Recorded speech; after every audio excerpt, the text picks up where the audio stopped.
What's going on, paisanos? V here. And before I begin today's Market Watch, I just want to say a quick thank you to my newest Patreons I got through over the weekend. Javon Muse, I think, so thank you for supporting me. Now, this weekend in the market, not much really changed, but I want to go over a bunch of cards that have a lot of viability. Some cards did change, I'll go over that as well, but for the most part, everything is in this weird kind of floating mode right now. Now, before I begin, guys, I just want to say Order of the Spellcasters is coming out next month, and that might bring yet another deck into the meta.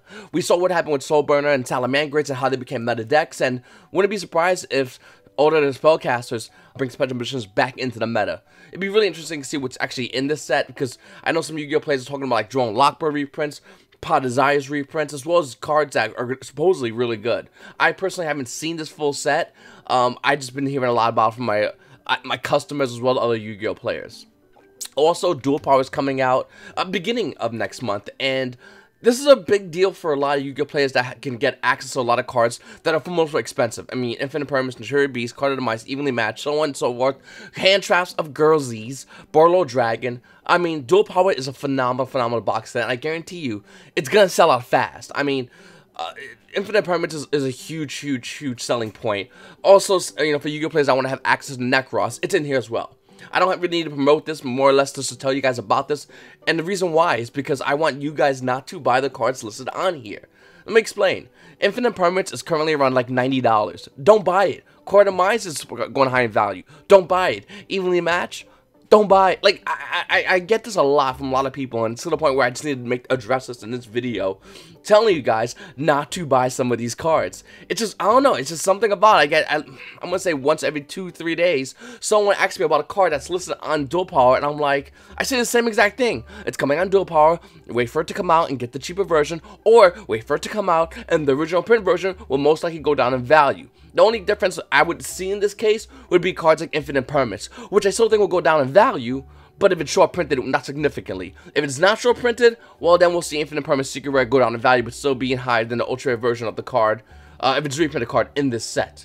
Hopefully that breaks up a lot for you guys. But before we get into the rest of this Market Watch, guys, please make sure to subscribe, hit the like button, and go down there and comment down below. Also, if you have any questions, type in hashtag Q4V at the end of every Market Watch. I'll be answering some questions, and I could be answering yours in my next Market Watch video.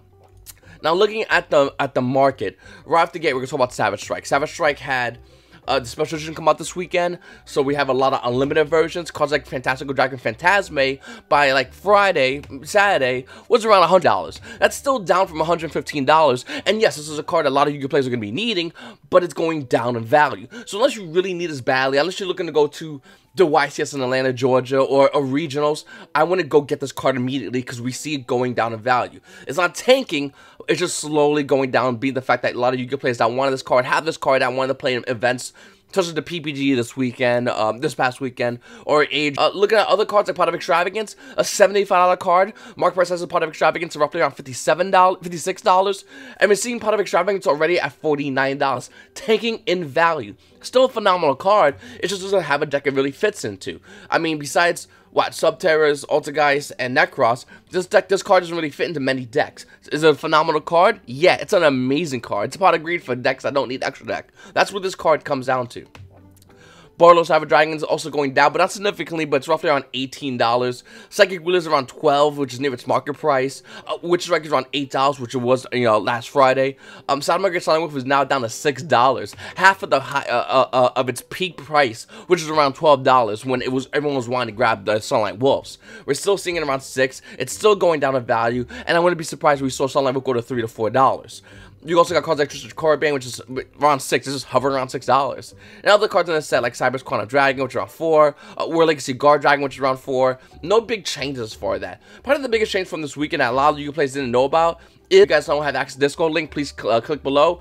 Discord links below. And a lot of people talk about buying Vanity's Fiend in the Discord. And I'm not sure if that buyout happened there, or maybe it happened somewhere else. But I definitely saw a lot of Yu-Gi-Oh! Players making moves on my Discord, talking about buying out Ultimate Rare Vanity's Fiend, being the fact that the card can definitely show a great deal of viability in the upcoming meta, if not current meta. Looking at Vanity's Fiend, market price has this card roughly around $17. We're seeing it actually at $25 Ultimate Rare. Not many left in the market as well, guys. So this card, it is what it is. Now, you don't need the Ultimate Rare version from either OTS Pack 1 or its original set Ultimate Rare. You can get the Ultra Rare version. You get the common version. But if you want a max rarity, well, that's going to cost you some money. It's about $25 is the price currently.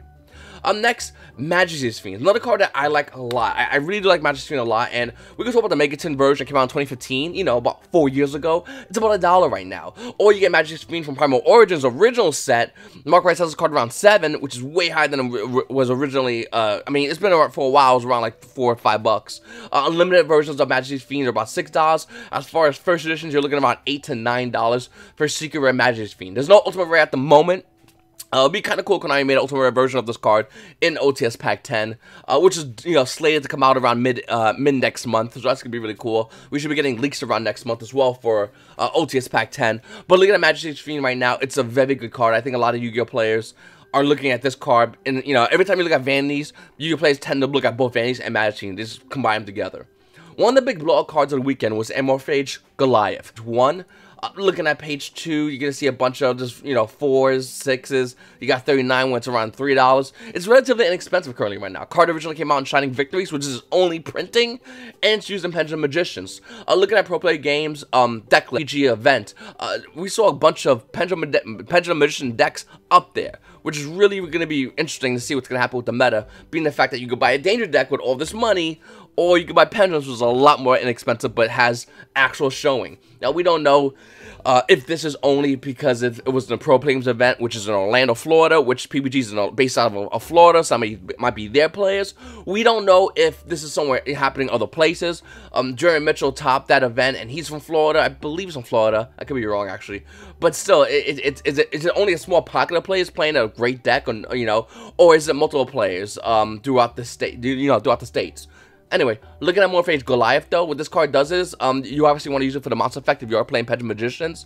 Not a player can special summon a monster from the extra deck, except Amorphage monsters. The crazy thing about this is, after you do your Pendulum combo, you can end board with the Borderlord Savage Dragon and Goliath and lock your opponent out. That simple. You can easily get access to this card with your one of Electrum Knight. So you got plays for days. And I kind of like that a lot. I kind of like this card, and I like the, you know, the option to have this be, you know, being played, or you want to go Pendulum Stun, or you want to go into that Kali Yuga Pendulum build that you can also do as well. I first started noticing this card going down to about $46 around Friday. It continued to went down to where its current price is right now, which is around $42. Market price has this card roughly around $47. Thunder Dragon's going down in value, and the deck's not bad. We know Thunder Dragons aren't terrible, as well as other Thunder Dragons is.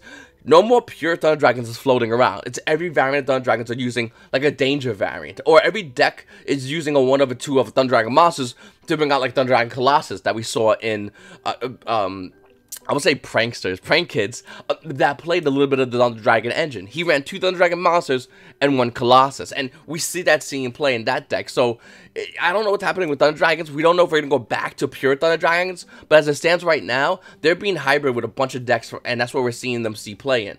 With that said, a lot of Yu-Gi-Oh players that have Thunder Dragons are obviously selling their Thunder Dragons. They're obviously pulling out of this deck and moving forward to other decks, and that's where we're seeing the price point of Thunder Dragons go to $42 when it used to be around $50s forever. Up next, rank up Magic Astral Force Ultimate Rare. Market price has card roughly around $5, and it's not. It's about $14. There's one for $13. After that, it's roughly around $14 for rank up Magic Astral Force Ultimate Rare. Now, you can find other versions relatively cheap. It's like $1, $2, sure, but Astral Force is about $14. And I'm going to be 100% honest with you. I have no idea if it's worth this much. I have a bunch of these. I love this Ultimate Rarity. It looks really nice. I love the artwork of this card. It looks really nice. But yeah, no, I don't know why this card's worth money. I have zero idea. But the fact that this card's worth a lot of money, good deal. With the Spellcaster structure coming out, and us Yu-Gi-Oh players not seeing Mythical Beast Shadow King as a card that's reprinted in there, a lot of Yu-Gi-Oh players immediately start hitting the market. Mythical Beast Shadow King was already going up higher in value because we saw Pendulums win the PPG. This weekend they just came in second place at the PPG event as well, showing a pretty dominant showing in the top slots. So it's really interesting to see Mythical Beast Shadow King go higher as Yu-Gi-Oh players just start buying more into this. Now, obviously, I don't think Yu-Gi-Oh players are all buying into this looking for Pendulums. I think Yu-Gi-Oh players are buying into this looking for this Spellcaster structure deck. Pendulums is icing on the cake for those players who invested in this card. Look at Mythical Beast Shaco King. Market price of this card roughly around $18. Unlimited 23 first editions are $25. $25 for an ultra rare that came out in Extreme Force. Next, we have another Mythical Beast, Garuda, another card that was $3. Card was always like $1, $2, but it's $3 in the market price, and we're seeing it almost near $6 for another one, Mythical Beast Garuda. This is Yu-Gi-Oh players getting prepared for the Spellcaster Structure deck. The Garuda's not used in Pendulum Magicians. It's a Pendulum monster, but not used. So it's kind of weird how this is going up high in value, but once you realize this is all for the Pendulum Structure deck, it starts making more sense. Up next, guys, Sky Strikers, the deck that won this past weekend, and from what I looked at the past, you know, right before I did this video, has a dominant showing. Sky Strikers are back for Yu-Gi-Oh players that think they were gone. For Yu-Gi-Oh players like myself, they've never left. Sky Strikers have always been a great deck. PG event this past weekend, and other regional events, Sky Strikers are here to stay. That isn't to the ban list. Ban list coming out roughly around next month, anytime before, you know what I'm saying. And hopefully we'll see Sky Strikers not get hit again. No? Yes? Anyone care about that? Comment below, maybe you can think about them strikers. But looking at Sky Striker Mobilize Engage, the market price is $43, and after that one's gone, it's about $45 for Mobilize Engage. Going a little bit higher than its current, but now its new price of Widow Anchor is around $31. So if you're looking to get Widow Anchors, those are the ones. Engage, they're about $44, and you can have the Sky Striker engine, minus everything else, which is relatively inexpensive.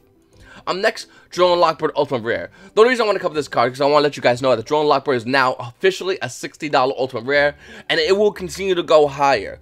I want to emphasize this heavily because I think a lot of Yu-Gi-Oh players think that if the Spellcaster Structure deck has Drone Lockbird as a common, that Yu-Gi-Oh players are going to go, okay, don't need Drone Lockbird Ultimate Rare. Incorrect.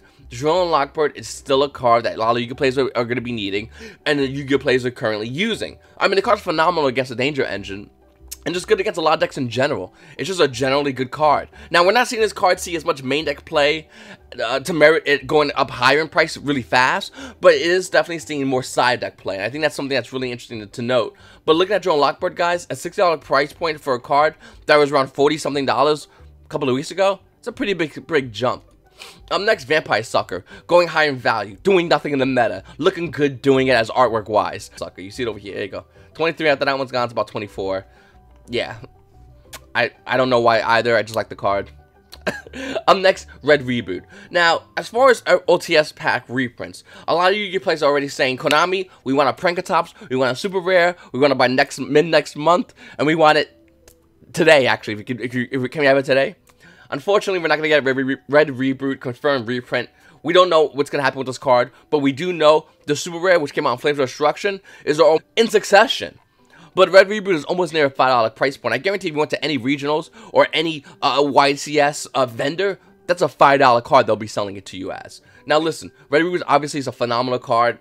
It's very high in price, and I'm not a big fan of this card's high price point. And I know everyone's focusing on Prankatops as a super rare. Can we just have a common Red Reboot for a lot of Yu-Gi-Oh players to have more access to this card? It's a phenomenal card, and even though we're not seeing much control decks right now, I want to emphasize, Red Reboot's still a great card. I think Yu-Gi-Oh players need more access card. It's kind of like a Nightmare package, or like Phoenix, more specifically, but of course Cerberus and the rest of the Nightmare monsters.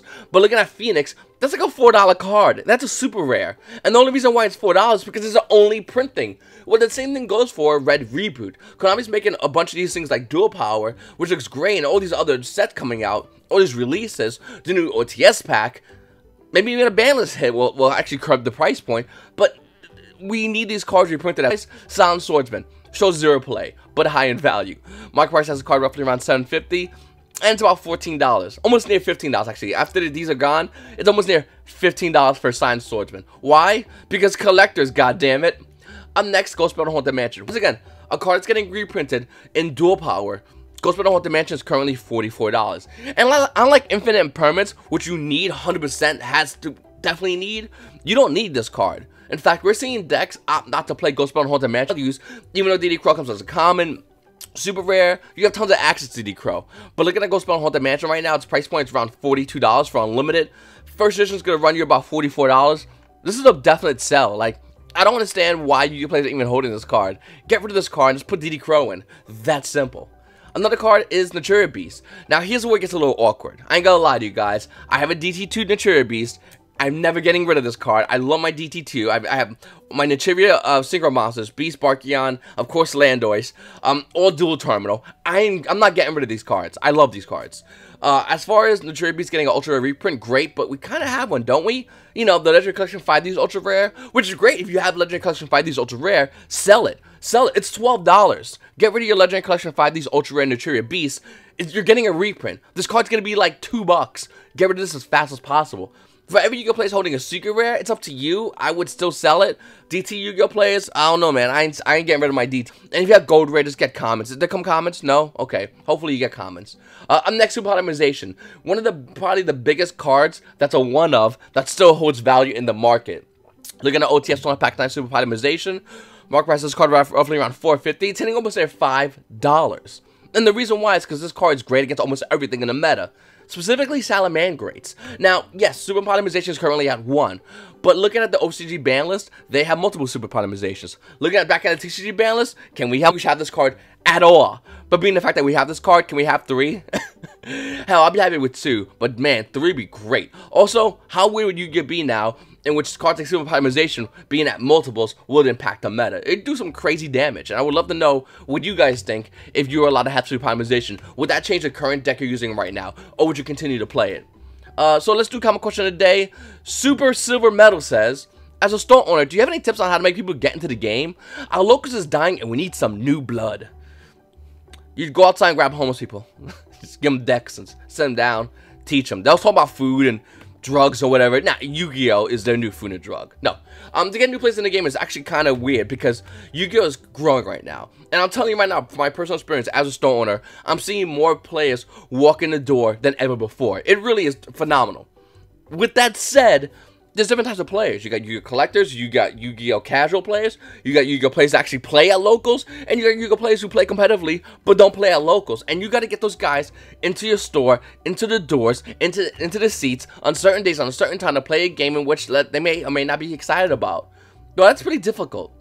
As far as getting people into the game to play competitive Yu-Gi-Oh, if they don't want to do it, there's nothing really you can do to force them, to be honest with you. I'm not going to lie to you. There's no specific formula. There's no hidden trick.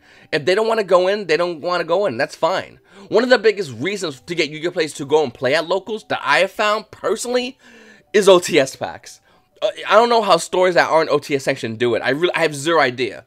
OTS packs are the greatest thing ever for a card shop owner. They're phenomenal. Konami is great with them. They're great at giving the proper allocations. If a store has problems with getting more, you can email Konami and work something out. I know I had a problem with my Lost Art promos. I'm not sure if I can say this or not, but whatever. I had a problem with my Lost Art promos. I wasn't getting enough. I was giving out to my players, you know, that qualified, and I would run out too fast. I emailed Konami about this. They sent a survey out, actually. And then I emailed them afterwards. I said, hey, listen, if there's any possible way you could give more OTS, Lost Art promos, it'd be highly appreciative. Those are also great ways to get players into the store. But as far as getting to play, going back to what I said, it's OTS packs. OTS packs is OTS promos because it gives you players access to cards that are either A, high in value, or B, gives players access to cards that they really want. Like, you know, Secret Vision Spellcasters, which came out, what, in Duelist Genesis? I'm going to be wrong about that. I think Duelist Genesis, though. I'm going to go with Duelist Genesis. Probably wrong, though. It's just, now that I said out loud, it sounds wrong. Anyway, it gives players access to these cards that are just really hard to get. Lost Wind is super rare, which is a relatively new one. Drill and Lockbird, Ultimate Rare. If you're playing Strikers, gives you Ultimate Rare Strikers. This gives you better valued cards. Now, let's say you don't want to play these cards. Well, guess what? Since you enter your local and you pull the Ultimate Rare, Drill and Lockbird, Sky Striker, Scapegoat, whatever it is, you can now trade that by just entering in the locals. It's $5 you get an OTS pack. It's a pretty sweet deal. In fact, if you win, you get more OTS packs if your OTS list does it right. I know I've read from your comment section below, guys. I know some of you guys are saying my OTS charge me 6. They're not supposed to, by the way. Unless you're in Canada. This is only for the United States I could talk about. I think Canada might be a little bit different, but for the United States, OTS packs is for entry. It's $5, one OTS pack. If they charge 6, that's messed up. But what I do personally, I like to give OTS pack out as prizes to my Yu-Gi-Oh players. One thing, it's a huge incentive. Players want those OTS packs, and I'm not just gonna hand them out to them. You gotta earn it. How do you earn it? Well, $5 get you a 1 right off the gate, and if you top up my events, you get OTS packs. Yu-Gi-Oh players love these, and that's a great incentive you can offer to these players. If they don't want that, that's on them, and there's nothing you can do at that point to force them. You can get them excited about the game, you can talk about the game, you can run fun events. Not of course they always have to be sanctioned. White Konami, wink wink, I get it. But you know what I'm talking about. You can do things to get Yu-Gi-Oh players into the door, but if they don't want to play in a Yu-Gi-Oh event, there's absolutely nothing you can do. OTS packs is probably your best advantage you can do.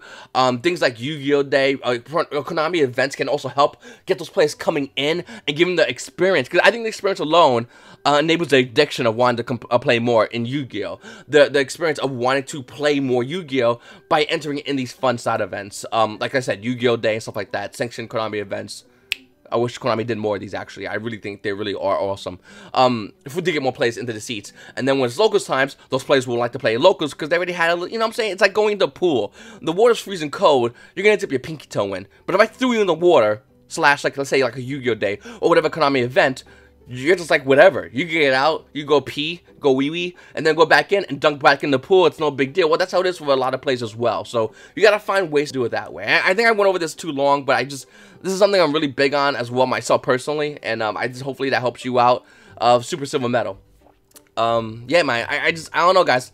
I think a lot of Yu-Gi-Oh players are already coming through the door for myself personally, but these events definitely will help you guys out. And guys, for the market, thank you for, once again, watching these amazing videos. Comment below, hashtag Q4V, hit the like button, hit the subscribe button since it's right over there, and hit the bell notification. I really appreciate you guys watching my videos. It's your boy V. You Paisanos have a great day.